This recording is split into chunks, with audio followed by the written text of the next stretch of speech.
Mari jemaat saya undang untuk bangkit berdiri. Kita serukan terlebih dahulu Shema Yisrael Yahweh Elohim Yahweh Echad. Shema Yisrael Yahweh Eloheinu Yahweh Echad.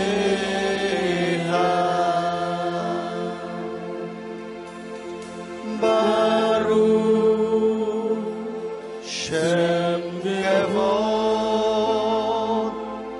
Malkuto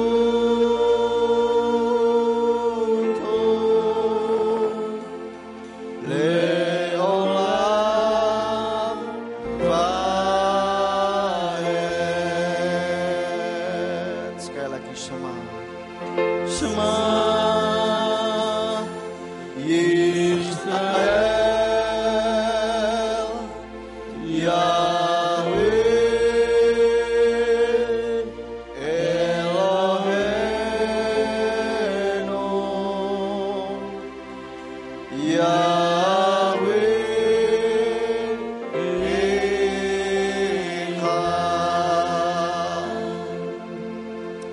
Baruch Shem Kevod Malkuto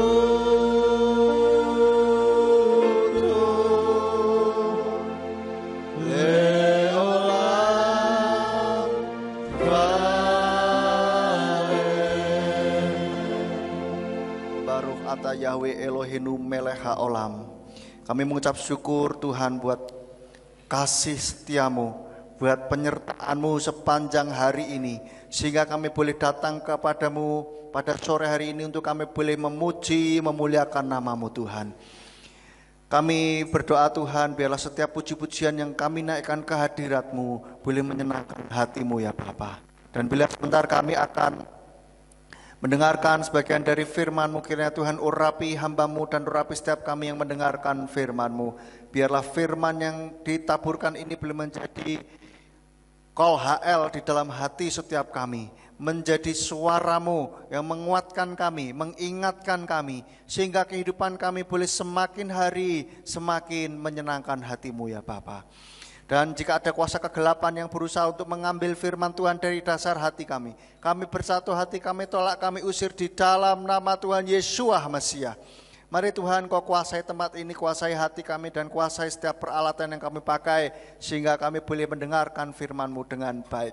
Terima kasih Bapak Yahweh, hanya di dalam nama Tuhan Yesus Mesias kami sudah berdoa dan mengucap syukur. Haleluya, amin. Silakan duduk Bapak Ibu Saudara.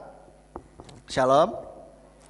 Haleluya, senang sekali kita bisa bertemu kembali untuk kita beribadah pada hari ini di hadapan Bapak Yahweh.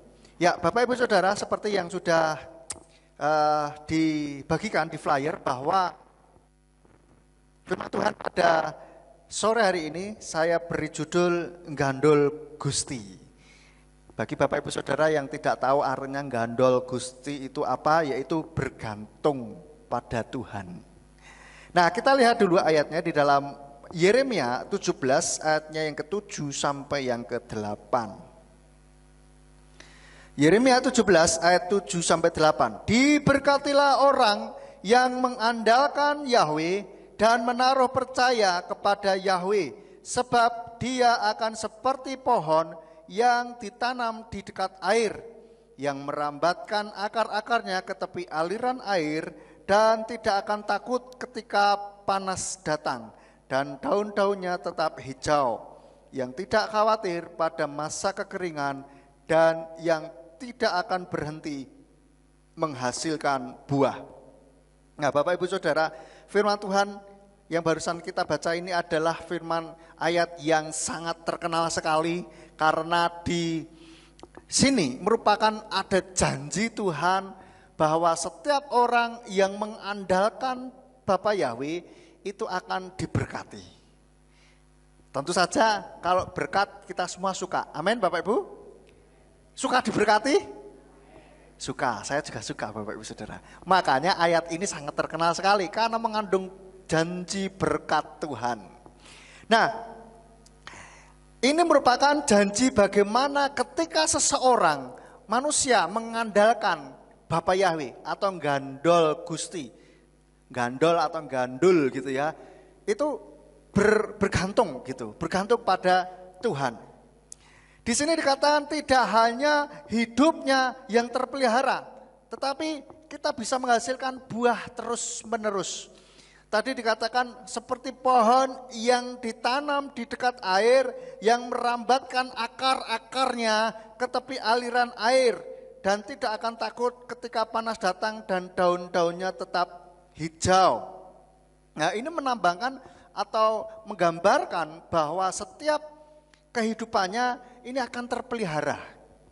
Karena apa? Ada di dekat air. Pohon yang di dekat air dia nggak akan pusing cari nutrisi. Karena ya sudah ada di dekatnya dan dia tidak akan khawatir kekeringan. Demikian pula kita, kalau kita gandol Gusti Yahweh, itu kita akan diberkati dengan setiap apa yang menjadi kebutuhan hidup kita, itu kita akan tercukupi. Nah Bapak Ibu Saudara, tapi tidak hanya itu saja. Kalau kita sering dengar atau kita sering melihat, membaca renungan yang membahas tentang bergantung kepada Tuhan, itu kayak seringkali ditekankan bahwa hidup bergantung kepada Tuhan itu kebutuhan kita akan semuanya tercukupi. Memang betul, kehidupan kita akan tercukupi kalau kita gandol Gusti atau hidup berserah bergantung kepada Bapa Yahweh. Tetapi itu bukan satu-satunya tujuan atau bukan satu-satunya reward, satu-satunya hadiah atau hasil yang diberikan dari kita bergantung kepada Tuhan. Di kalimat yang terakhir dikatakan yang tidak khawatir pada masa kekeringan dan yang tidak akan berhenti menghasilkan buah. Ketika saya menyiapkan materi ini, saya sempat baca-baca tentang bergantung kepada Tuhan. Banyak artikel di sana dan di sana seringkali memang menggambarkan bagaimana kalau kita bergantung kepada Tuhan itu kebutuhan akan tercukupi dan tidak akan khawatir pada masa yang sulit, apalagi seperti sekarang ini pandemi, tidak akan mengalami kebingungan. Tuhan akan memelihara. Memang benar itu semua nggak salah. Itu betul karena janji Tuhan seperti itu. Tetapi kita jangan berhenti sampai di sini. Karena firman Tuhan katakan ada frase yang terakhir, yang tidak khawatir pada masa kekeringan dan yang saya mau tekankan di sini, dan yang tidak akan berhenti menghasilkan apa? Buah. Jadi buahnya itu nggak musiman, tapi terus menghasilkan terus, gitu. Nah, menghasilkan buah, saya memaknai ada dua makna dalam kalimat menghasilkan buah. Yang pertama yaitu apa saja yang kita kerjakan oleh apa saja yang dikerjakan oleh tangan kita dibuat oleh Tuhan berhasil atau membuahkan hasil, itu berbuah. Tentu saja kita ingin setiap pekerjaan tangan kita, pelayanan kita, usaha kita, bisnis kita itu membuahkan hasil. Amin. Nah, ini menghasilkan buah. Jadi terus berbuah. Jadi setiap apa yang kita usahakan terus berhasil. Tetapi ada makna yang saya dapatkan, makna yang kedua yaitu menghasilkan buah roh di sini. Bapak Ibu Saudara, kita lihat buah roh ini apa? Ini ayat juga sangat terkenal sekali. Kita lihat di dalam Galatia 5 ayat 22 sampai 23. Galatia 5 ayat 22 sampai 23 dikatakan, akan tetapi buah roh adalah kasih, sukacita, damai sejahtera, kesabaran, kemurahan, kebaikan, iman, kelemah lembutan, pengendalian diri. Tidak ada hukum yang menentang hal-hal seperti itu. Jadi dalam gandol Gusti ini juga diharapkan kita bisa berbuah. Gitu loh Bapak Ibu Saudara. Tidak hanya kita berfokus pada oke, saya akan tercukupi kehidupan saya akan terpenuhi kalau ada pergumulan Tuhan akan membuat jalan keluar. Tidak hanya itu, tetapi kita juga berbuah, menghasilkan buah. Dalam hal ini bisa menghasilkan buah roh. Kasih, kita memunculkan kasih kita terus yang tadinya kurang mengasihi sesama, kita semakin mengasihi sesama. Amin. Buah roh apa lagi? Sukacita. Yang tadinya suka marah-marah, suka gampang sekali tersulut emosinya, tetapi sekarang sudah tidak. Yang ada adalah sukacita. Yang tadinya suka komplain, suka mengeluh, bersungut-sungut, karena hidupnya mulai bergantung kepada Tuhan, maka dia menghasilkan sukacita. Amin. Sehingga tidak lagi sedikit-sedikit marah, terus apalagi mengeluh, sedikit-sedikit mengeluh. Tidak. Sekarang mulai menghasilkan buah sukacita. Percaya atau tidak bahwa emosi positif dan emosi negatif ini menular, Bapak Ibu Saudara. Amin. Coba saudara sehari saja bersama dengan orang yang selalu mengeluh terus, komplain terus, ngomel terus. Apa yang saudara rasakan? Pernah merasakan? Ikut terasa capek enggak saudara? Padahal kita enggak mengeluh loh. Orang yang mengeluh, orang lain, tapi mengeluhnya ke kita terus gitu. Nah, ini akan menyedot energi kita. Bisa menyedot energi kita. Karena kayak kita ini entah bagaimana tersedot gitu. Jadi capek. Atau mungkin kayak energi negatifnya yang komplain-komplain ini kayak mempengaruhi energi kita gitu. Sehingga kita ikutan, aduh capek ya. Iya ya memang semuanya waduh enggak beres semuanya ini. Jadi ikutan komplain. Bisa ikutan bersungut-sungut. Tetapi sebaliknya, kalau kita sukacita, sumringah, bahagia, ya, maka itu akan bisa menularkan energi positif kepada orang-orang di sekitar kita. Saya pernah punya teman guru di Surabaya, dia ini selalu bersukacita. Kalau ketemu itu kayaknya full of charge gitu loh. Penuh dengan energi gitu, kayak HP tercas penuh gitu.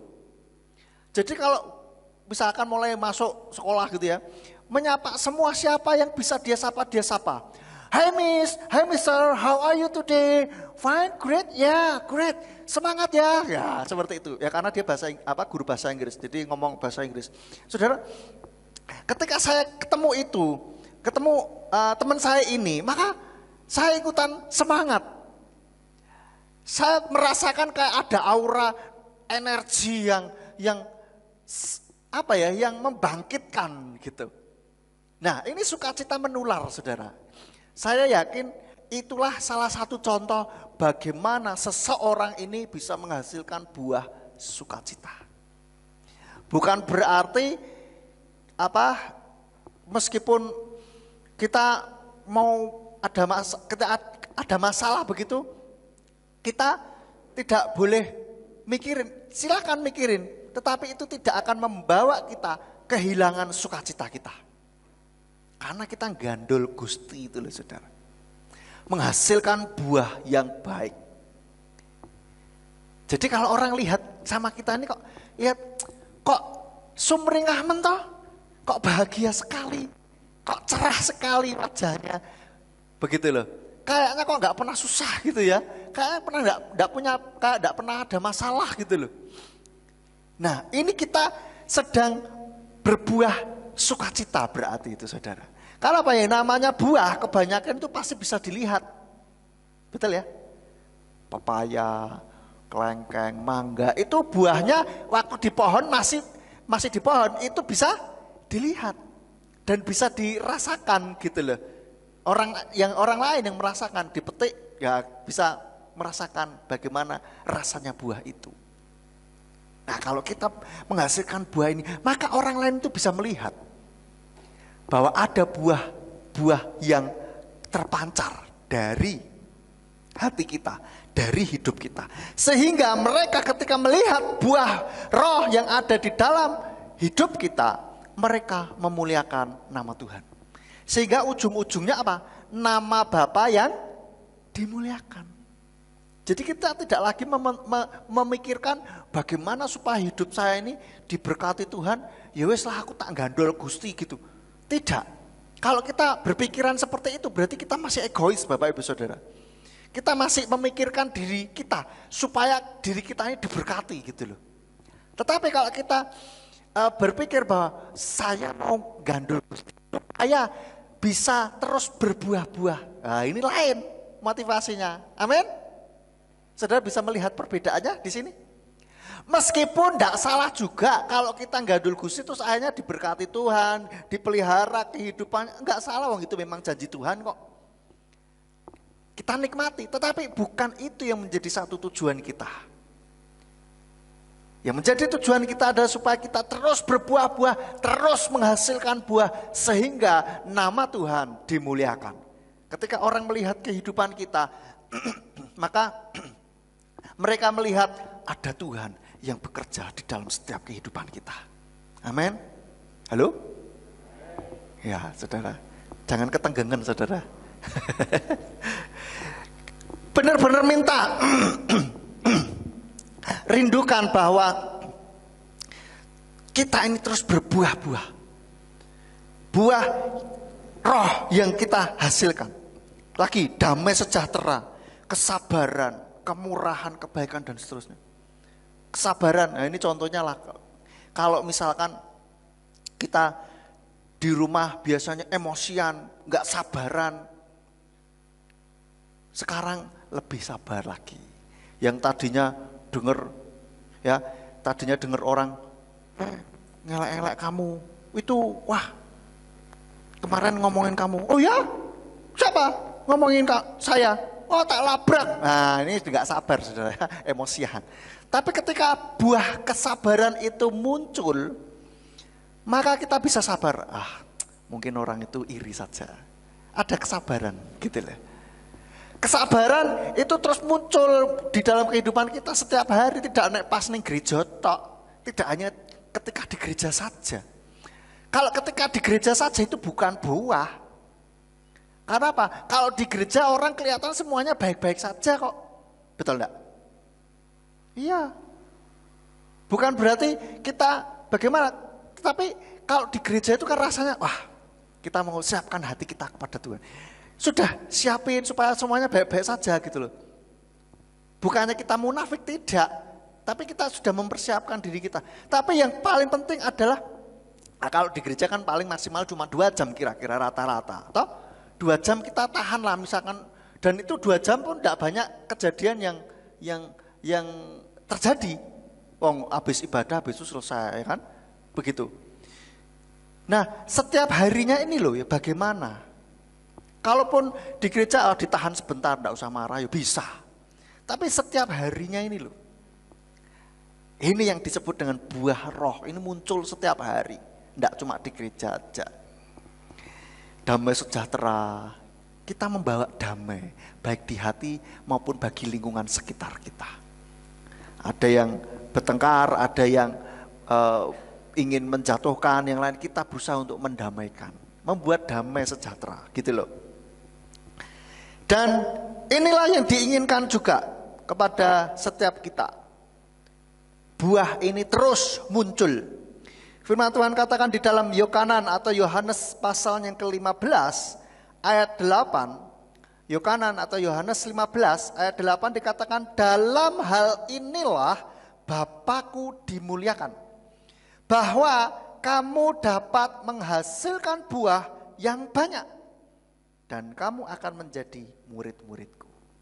Jadi ketika kita berbuah-buah Bapak Ibu Saudara, maka yang dimuliakan adalah Bapa Yahweh. Pekerjaan tangan kita berbuah, kita juga menghasilkan buah roh. Itulah Bapa Yahweh yang akan dimuliakan. Karena orang bisa melihat bahwa ini berbeda ini. Umat Bapa Yahweh ini beda dengan yang lain. Tetap berbuah. Buahnya nggak habis-habis. Saudara mau yang seperti itu? Amin. Oleh karena itu betul-betul mari kita bersama-sama membiasakan diri atau mulai men-set diri kita untuk kita terus gandul Gusti. Amin. Katakan kepada kanan kiri kita bilang gandul Gusti, gandul Gusti ya, gandul Gusti semuanya ya. Kita tidak hanya senang mendengarkan lagunya gandul Gusti, kan tiap pagi ya di Radio Surya Kebenaran kalau saudara dengarkan itu tiap hari lah boleh dikatakan, tiap hari pasti ada yang request gandul Gusti. Amin, betul?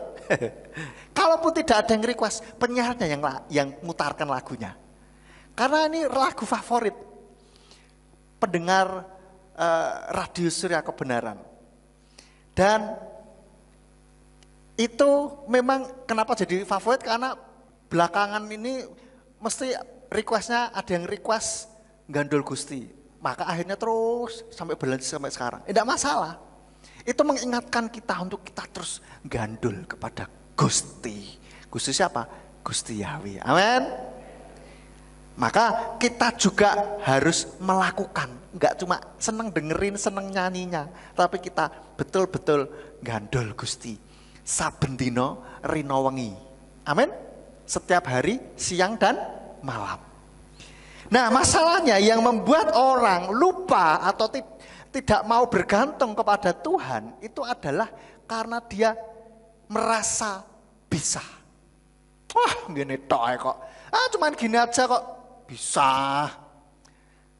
Gini, sini saya kerjakan sendiri. Merasa bisa. Ada masalah, wah enggak apa-apa, saya ini yang hadapi. Kayak merasa dia bisa, merasa kuat. Ada masalah, oh rapopo, enggak apa-apa, saya kuat, tenang saja. Wah, ini saudara, hati-hati orang yang merasa kuat, itulah sebetulnya kelemahannya dia. Dan merasa lebih tahu. Mas, iki masalah, mas, sulit westa, sulit. Loh, saudara kayak tahu-tahu aja masalah seluk-beluknya sampai sedetail-detailnya. Tuhan yang lebih tahu, jauh lebih tahu daripada kita yang mengetahui masalah kita. Amin. Oleh karena itu, gandul Gusti saja, tidak usah merasa tahu, tidak usah merasa lebih ngerti dari Tuhan. Kalau kita sudah lebih ngerti, oke, saya enggak mengandalkan Tuhan, mengandalkan kekuatan sendiri ya sudah. Tuhan angkat tangan, oke, kamu mau turun tangan silahkan. Dan di ayat yang sebelumnya di dalam Yeremia 17 ayat 5 sampai 6, kalau tidak salah itu juga mengatakan bahwa terkutuklah orang yang mengandalkan manusia, mengandalkan kekuatannya sendiri, mengandalkan kepintarannya, kecerdasan, kepandaiannya, atau mungkin bahkan mengandalkan jabatannya, mengandalkan hartanya, atau mengandalkan koneksinya dengan orang-orang hebat. Ini sedang mengandalkan kekuatan sendiri, mengandalkan manusia. Dan Bapa Yahweh tidak menyukai hal ini. Boleh atau Tuhan bisa saja memakai. Tuhan bisa saja memakai orang-orang yang kita kenal, koneksi kita. Tuhan juga bisa memakai jabatan kita. Tuhan bisa memakai harta kita, keterampilan kita. Memang bisa. Dan biasanya Tuhan memakai itu semua untuk kebaikan kita. Sehingga akhirnya nama Bapa yang dimuliakan. Tetapi jangan sampai kita mengandalkan itu semuanya. Kayaknya kalau enggak ini enggak mantep gitu loh. Wes sini aja. Kita akhirnya lupa berdoa. Lupa minta kekuatan dari Tuhan. Lupa minta hikmat dari Tuhan. Nah, ini yang bahaya, Saudara. Nah, di dalam Yohanes 15 ayatnya yang kelima dikatakan, Yohanes 15 ayat 5, akulah pokok anggur, Kamu adalah ranting-rantingnya. Siapa yang tinggal di dalam aku dan aku di dalam dia, dia itu menghasilkan buah yang banyak. Karena, perhatikan ini, tanpa aku kamu tidak dapat melakukan apa-apa. Kita diibaratkan seperti ranting. Ranting itu supaya tetap hidup dan bisa berbuah, maka dia harus nempel pada batang pohonnya. Betul ya? Kalau dipotes, diputus dari pokok pohonnya, batang pohonnya, sebentar saja pasti sudah layu. Ditunggu besok tuh daun-daun yang ada di ranting-ranting itu sudah layu semuanya. Karena apa? Dia terlepas dari sumber kehidupannya. Kalau kita diibaratkan oleh Yesus adalah ranting, maka pastikan diri kita terus nempel pada pokok anggur itu. Amin Bapak Ibu. Pastikan diri kita melekat terus sama Tuhan. Jangan dilepaskan demi apapun juga. Diiming-imingi harta, tahta, cinta sekalipun. Jangan pernah dilepas. Karena iman kita kepada Bapa Yahweh adalah iman yang benar. Amin. Dan ini berdampak pada kekekalan. Kalau kita hanya tergiur dengan apa namanya? Tes. Ya, kalau kita hanya tergiur hanya dengan harta tahta yang hanya sementara di dunia ini, kita sama saja seperti menukarkan apa namanya, mutiara dengan kerikil, saudara. Sama sekali nggak level gitu. Ini kok kresek-kresek ya. Tadi dia sudah dicas loh. Tes ya. Nah, saudara, ranting pastikan kita bergantung, melekat kepada pokok pohon. Itu yang seharusnya kita lakukan. Kalau kita tergiur dengan hal-hal yang duniawi, menukarkan iman kita, menukarkan sesuatu yang duniawi untuk menukarkan iman kita untuk sesuatu yang duniawi, itu rugi besar. Seperti itu tadi, mutiara, kita punya mutiara, kita tukar dengan kerikil yang ada di pinggir jalan itu loh saudara. Nah, pertanyaan yang selanjutnya adalah bagaimana gandul Gusti itu? Tindakan nyatanya itu seperti apa? Kita bisa mencontoh seseorang yang luar biasa, yaitu Raja Daud atau Daud. Yang pertama, dia itu selalu bertanya kepada Tuhan jika akan melangkah. Daud itu selalu bertanya kepada Tuhan. Kurang keras. Daud selalu bertanya kepada Tuhan jika akan melangkah. Kalau mau berperang, karena zaman itu adalah zaman perang, saudara. Maka ketika Daud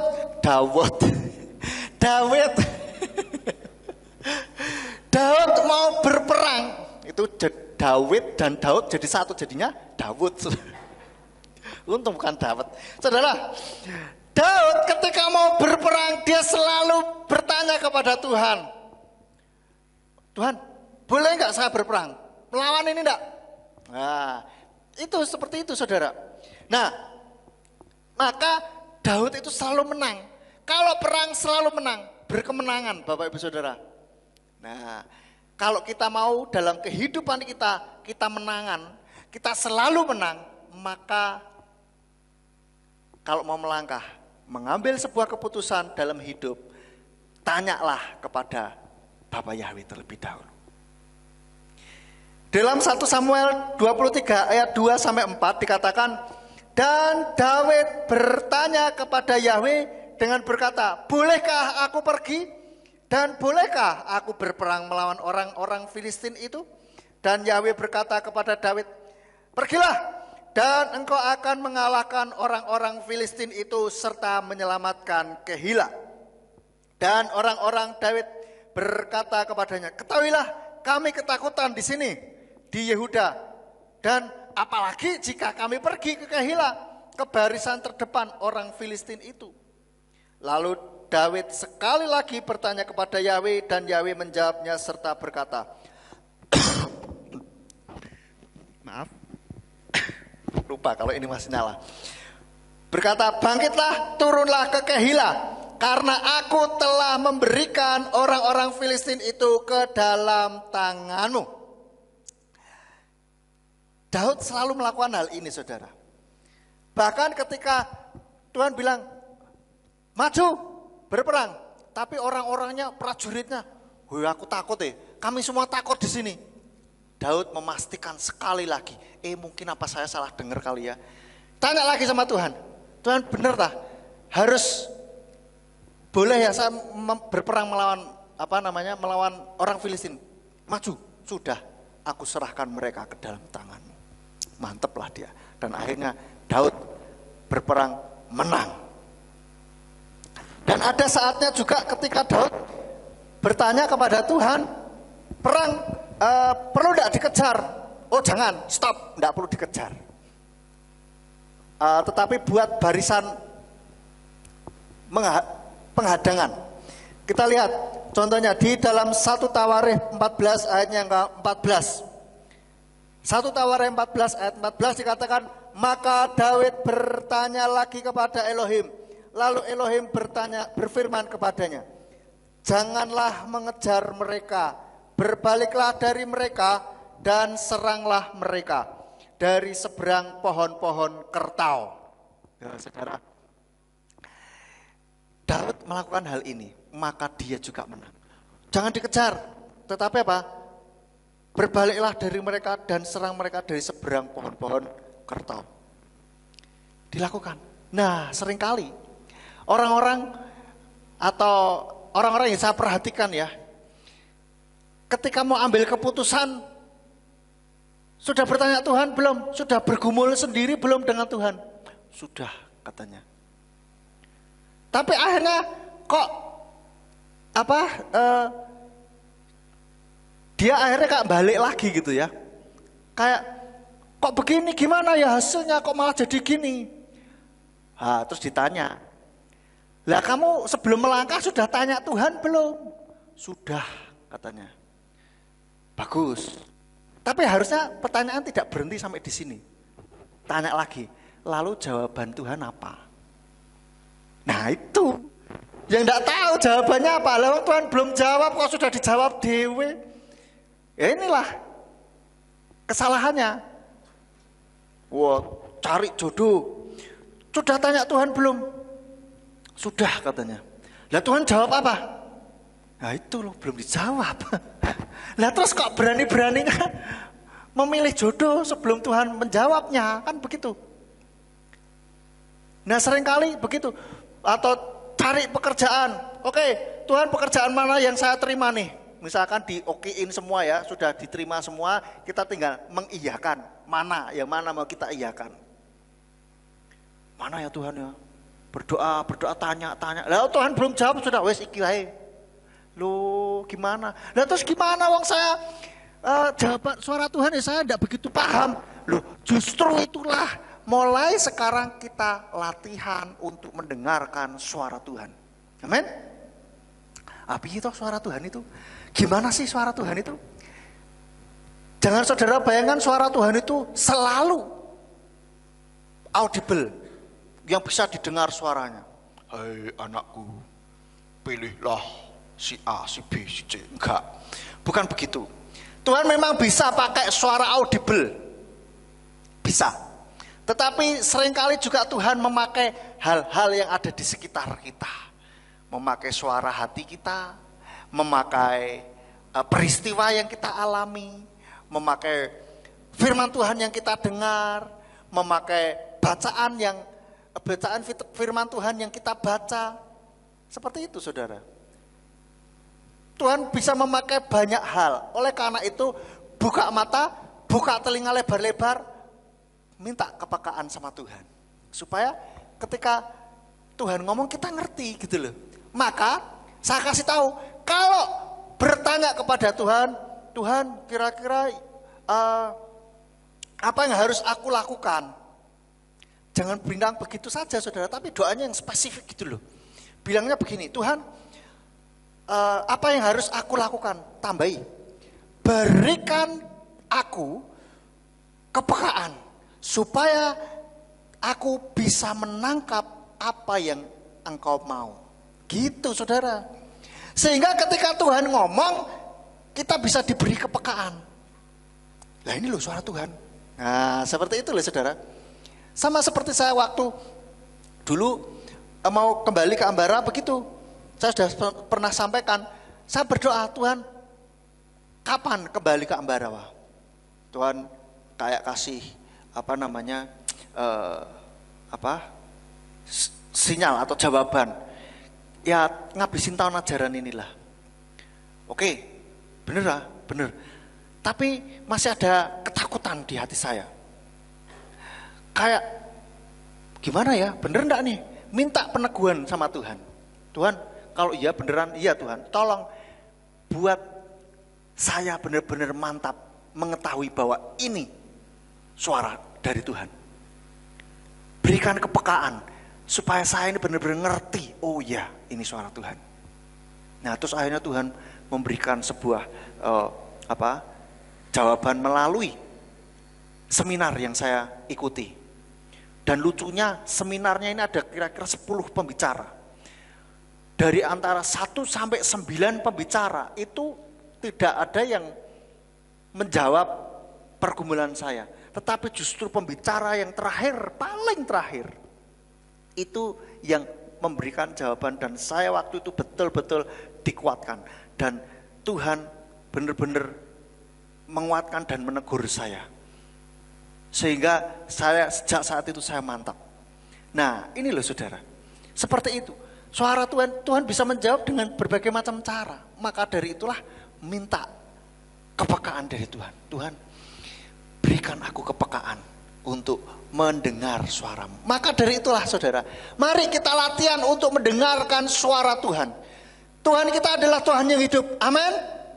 Maka dia bisa berbicara, dia bisa diajak ngomong. Kalau dia bisa diajak ngomong, dia berbicara, maka seharusnya kita bisa mendengar. Jangan sampai, ini ilustrasi ya, bahasa sederhananya. Mungkin Tuhan sudah teriak, hei stop, bukan itu, jangan ke sana. Mungkin Tuhan sudah teriak begitu ya. Kita masih nggak ngeh, nggak paham, nekat saja ya, akhirnya ya sudah ditanggung sendiri akibatnya.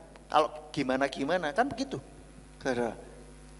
Maka dari itulah latihan mulai dari sekarang. Bagaimana? Ya sering-seringlah roh kita itu connect dengan Tuhan. Biarkan hati kita terus berbicara dengan Tuhan, ajak ngobrol gitu loh. Tuhan diajak ngobrol, saudara. Berdoa, siapkan saat teduh, waktu khusus bisa. Dan bisa juga dalam setiap aktivitas kita sehari-hari, saudara.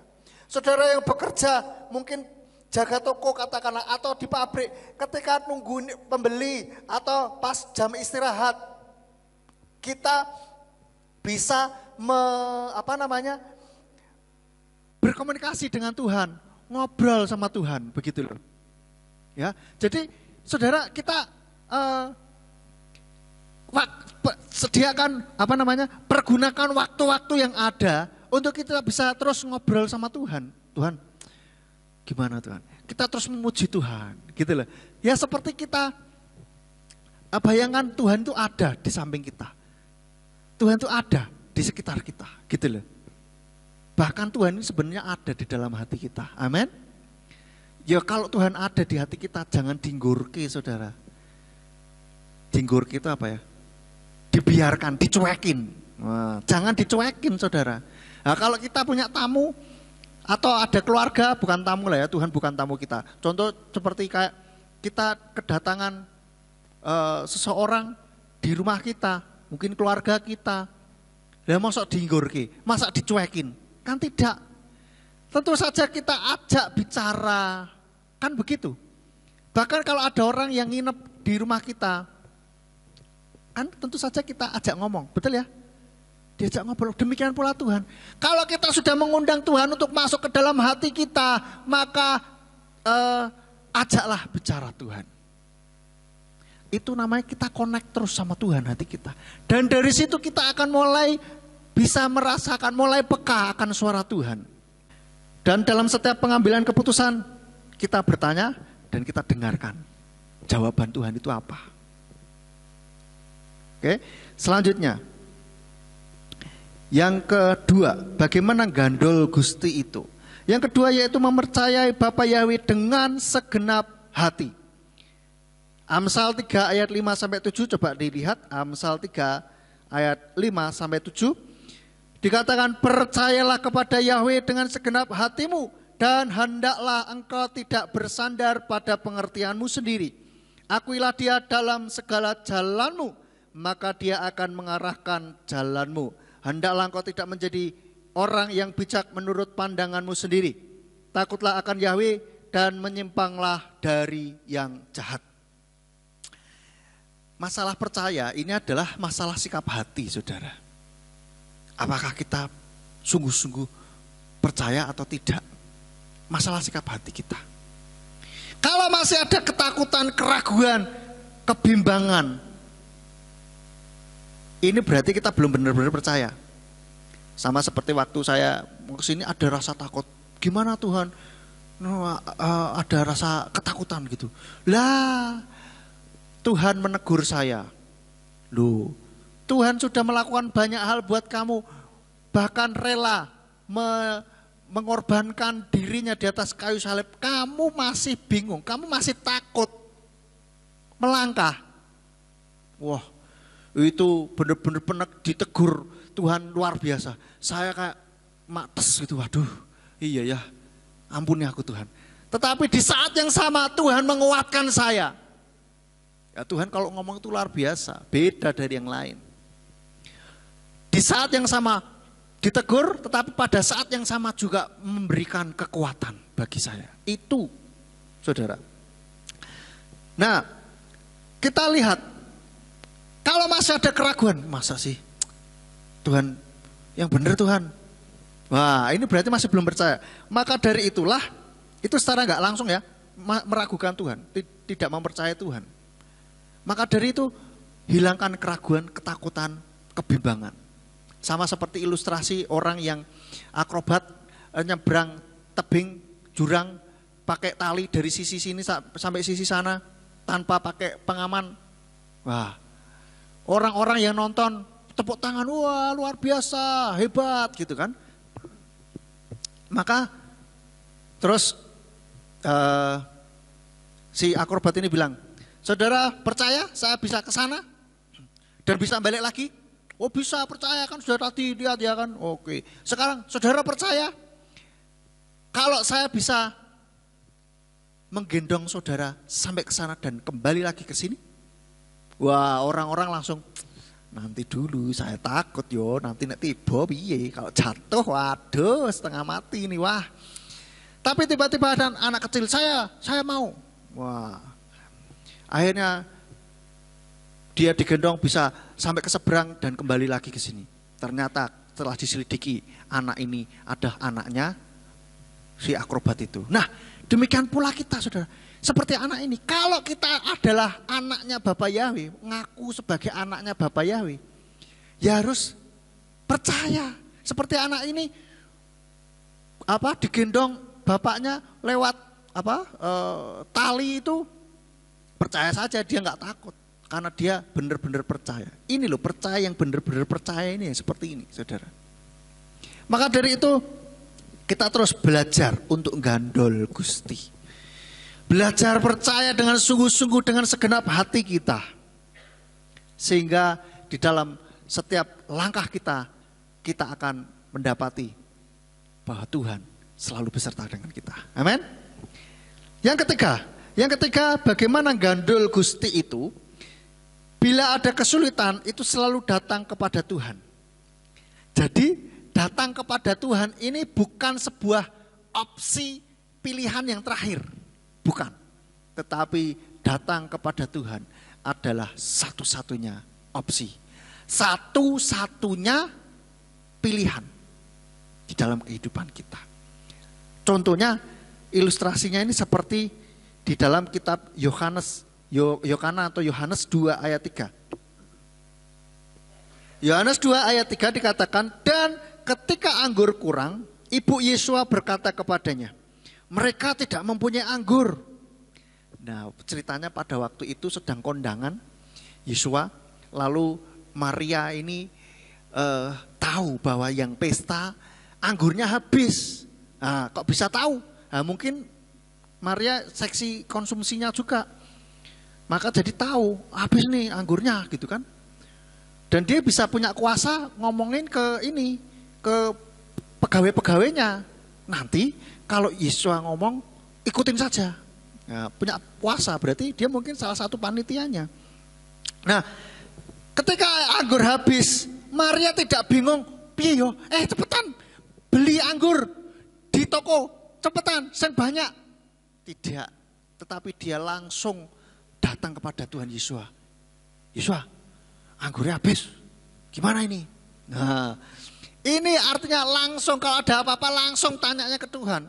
Langsung larinya ke Tuhan. Gitu loh. Nah, kita pun demikian. Kalau ada permasalahan, ada apa? Langsung larinya ke Tuhan. Jangan terus lari ke Mbah Anu, terus ke Jimat Anu, terus ke Aji-aji Anu. Jangan, tapi langsung lari kepada Tuhan. Minta tolong Tuhan. Nah, kita juga bisa bertanya kepada Tuhan ketika ada masalah, Tuhan gimana ini solusinya? Tetapi jangan menanyakan hal ini, saudara. Jangan menanyakan pertanyaan berikut ini. Yaitu, Tuhan, mengapa hal ini terjadi padaku Tuhan? Mengapa? Jangan tanyakan itu, saudara. Kenapa? Kalau kita menanyakan itu, seolah-olah kita ini kayak enggak terima hal ini terjadi pada kita. Ini mengandung makna bahwa Tuhan, saya kan begini-begini, seharusnya ini tidak terjadi pada saya. Kok bisa terjadi? Protes gitu loh. Setengah protes. Sudah bisa menangkap pertanyaan ini? Betul ya? Yang saya ngomong? Itu jadi kayak protes itu. Maka dari itu jangan tanya ini. Jangan. Tanyanya bagaimana? Tuhan, apa yang sedang engkau ajarkan kepadaku melalui peristiwa ini? Gitu loh, saudara. Kalau kita tanyanya, apa yang sedang engkau ajarkan kepadaku melalui peristiwa ini? Itu artinya kita menerima permasalahan itu atau kejadian itu dalam hidup kita nggak protes. Kita justru mengambil hikmah dari peristiwa yang kita alami ini. Karena Tuhan pasti mendatangkan kebaikan bagi setiap peristiwa-peristiwa yang ada dalam kehidupan kita. Amin. Seperti dalam Roma 8 ayat 28 dikatakan bahwa Tuhan itu bekerja dalam Tuhan bekerja dalam segala sesuatu untuk mendatangkan kebaikan bagi setiap kita yang mengasihi Dia, yang terpanggil sesuai dengan rencananya. Oleh karena itu, kalau kita mempercayai hal ini bahwa di dalam segala sesuatu Tuhan pasti ada sebuah sesuatu yang baik bagi kita, maka kita minta Tuhan supaya kita menyadari hal itu. Apa ya? Hal baik apa?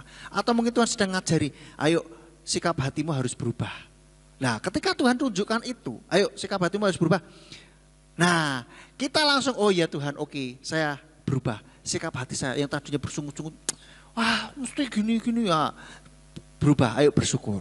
Nah, kita ikutin saja apa yang Tuhan katakan kepada kita. Jadi begitu Bapak Ibu Saudara, kita datang kepada Tuhan sebagai opsi satu-satunya, bukan opsi yang terakhir. Seringkali kan orang begitu, sudah mentok sana sini, sudah nggak tahu caranya, akhirnya mentok, oh ada Tuhan, bilang sama Tuhan, gimana ya, tolong saya. Ya itu berarti Tuhan jadiin ban serep, saudara. Dijadiin ban serep. Sudah yang kalau sudah pakai yang lain-lain nggak bisa, baru tanya Tuhan, baru datang kepada Tuhan. Salah. Jangan jadikan Tuhan ban serep, tetapi kita andalkan Bapa Yahweh. Amin. Dan yang terakhir, bagaimana gandol Gusti itu? Gandol Gusti itu adalah menaati firman-Nya. Kita melakukan bagian kita. Gitu loh. Seperti Yohanes, kita lompat 2 ayat. Dia Yohanes 2 ayat 5 dikatakan, ibunya berkata kepada para pelayan itu, apa saja yang dia katakan kepadamu, lakukanlah. Jadi ini saudara, dia lakukan. Ada bagiannya gitu loh. Tuhan ngomong apa, lakukan. Ada bagian yang harus dilakukan. Bukan terus minta, Tuhan, mereka anggurnya habis. Terus mintanya pengennya tiba-tiba ujuk-ujuk mak bedunduk, tiba-tiba ada anggur. Enggak begitu. Tuhan tetap meminta kerjasama dari kita. Tuhan tetap mau ada action dari kita untuk kita bisa menaati firman-Nya. Ada bagian kita dong, jangan mau instan tanpa berbuat apa-apa. Tuhan tolong, misalkan butuh duit, Tuhan aku butuh duit Tuhan, buat ini, kebutuhan ini bukan keinginan Tuhan, kebutuhan. Terus pinginnya tahu-tahu, celing, sak kepok duit turun dari langit. Tidak bisa begitu. Tapi kalau Tuhan misalkan mau pakai begitu, bisa nggak? Bisa, cuman cara kerja Tuhan tidak begitu. Kalau saya perhatikan, tidak begitu caranya. Pasti Tuhan memakai kita, memakai usaha kita, gitu loh. Memakai orang untuk memberkati kita. Nah, maka dari itulah lakukan apa yang menjadi bagian kita. Menaati firman-Nya, kita dengar firman Tuhan. Firman Tuhan atau suara Tuhan ini adalah Kol HL. Nah, kita bertindak berdasarkan Kol HL ini, saudara. Kalau Tuhan tidak berfirman, ya jangan coba-coba. Kalau Tuhan tidak berfirman. Tapi kalau berfirman ya lakukan. Jadi jadikan Kol HL sebagai pijakan bertindak kita. Maka jalan kita akan diberkati Tuhan. Seperti yang di Amsal 3 tadi, dikatakan akuilah dia dalam segala jalanmu. Nah, kita juga mengakui Tuhan di dalam setiap jalan kita ini juga sama halnya dengan kita terus mengakui bahwa ada Tuhan di sana dalam setiap langkah kita, dalam setiap peristiwa yang ada, dalam setiap peristiwa yang terjadi dalam kehidupan kita, ada Tuhan di sana. Dan kalau Tuhan berfirman, ketika kita baca firman Tuhan, mendapatkan Kol HL, ucapkan Kol HL itu terus menerus. Amin. Jadikan Kol HL, firman Tuhan itu, suara Tuhan itu menjadi pijakan kita untuk percaya, untuk bertindak. Halo, amin. Saudara, inilah bentuk dari kita gandul Gusti. Karena kita mempercayai firman-Nya. Dan saudara, Kol HL itu gimana dapatnya? Ya bacalah firman Tuhan. Jangan cuman tanya-tanya piye toh Kol HL itu suara Tuhan bagaimana? Ya kita belajar firman Tuhan supaya apa? Ada Tuhan berbicara melalui itu gitu loh. Ada di Awarta sudah ada pembacaan, daftar pembacaan kitab suci sepekan. Setiap pekan itu pasti diperbarui terus. Nah, kita ikuti. Kalau saudara sudah punya pembacaan sendiri, jadwal sendiri ya nggih monggo silahkan dilanjut. Tetapi kalau belum ada, gereja memfasilitasi. Bingung, ya ini ikut aja wartanya. Sampai mana kita ikuti. Duh aku sudah ketinggalan, kapan hari nggak ngikutin. Jangan khawatir. Lanjutkan ikut saja mulai dari sekarang terus. Lah nanti gimana? Bolong lah enggak, itu akan terus muter. Terus dalam 1 tahun itu pasti selesai. Jadi Tuhan, saudara terus tinggal ngikutin aja. Pasti selesainya. Jadi khatam gitu loh. Sehingga ketika kita bergumul, kita minta firman Tuhan, kadang-kala Tuhan mengingatkan kita akan firman-Nya. Ini loh, kita pernah baca, oh ya firman-Mu kan pernah mengatakan seperti ini. Nah itulah menjadi pijakan kita untuk kita percaya, untuk kita bertindak. Karena sudah ada Kol HL dan itulah yang mengubahkan setiap kita. Amin.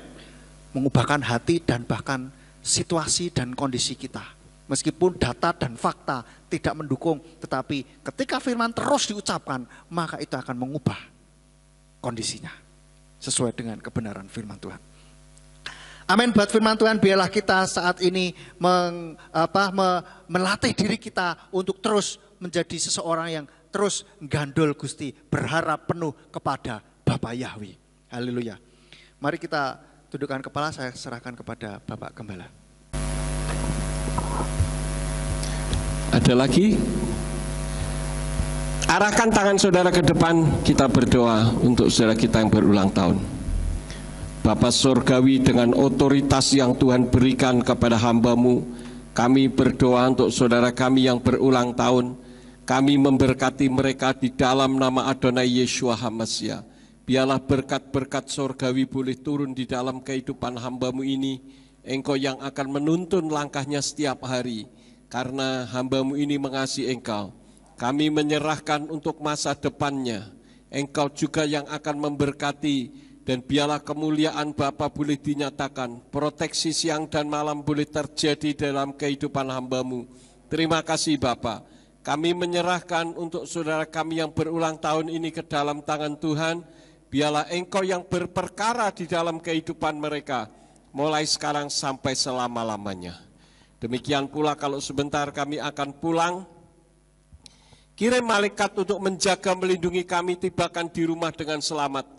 Dan apabila malam nanti kami beristirahat, izinkan malaikat-Mu itu tetap menjaga dan memelihara di dalam kehidupan kami sepanjang kami beristirahat. Sehingga dijauhkan dari sakit penyakit, kuasa setan maupun orang jahat. Sehingga besok kami bangun dengan tubuh yang sehat.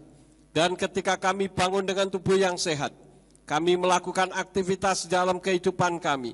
Apa saja yang diusahakan dan dikerjakan yang tidak bertentangan dengan firman-Mu, kiranya dibuatnyalah oleh Engkau berhasil, supaya dengan keberhasilan itu dapat kami kembalikan lagi guna hormat dan kemuliaan bagi nama-Mu. Berkati semua yang sudah ambil bagian di dalam pelayanan pada malam hari ini. Engkau pakai mereka semakin hari semakin heran. Terima kasih Bapa, sekarang berkatilah kami karena kami siap menerima berkat daripada-Mu. Mari kita angkat kedua belah tangan kita untuk menerima berkat Yahweh. Yifarka Yahweh wa yishmereka. Yahweh memberkati engkau dan memelihara engkau. Yair Yahweh pana oleh kawi kuneka. Yahweh menyinari engkau dengan wajahnya dan memberi engkau anugerah. Yisa Yahweh pana oleh kawi yashem leka shalom. Yahweh menghadapkan wajahnya kepadamu dan memberi engkau damai sejahtera. Diberkatilah engkau di kota dan diberkatilah engkau di ladang. Diberkatilah buah kandunganmu, hasil bumimu dan hasil ternakmu, yakni anak lembu sapimu dan kandungan kambing dombamu. Diberkatilah bakulmu dan tempat adonanmu. Diberkatilah engkau pada waktu masuk dan diberkatilah engkau pada waktu keluar. Sekarang pulanglah dan terimalah berkat. Kasih Bapa Yahweh Sang Pencipta, kasih karunia Adonai Yeshua HaMashiach Sang Pembeli jiwa, dan Ruach HaKodes menyertai saudara sekalian sampai Maranatha. Adonai Yeshua HaMashiach datang kembali untuk yang kedua kali dan mengangkat kita semua. Haleluya. Amin.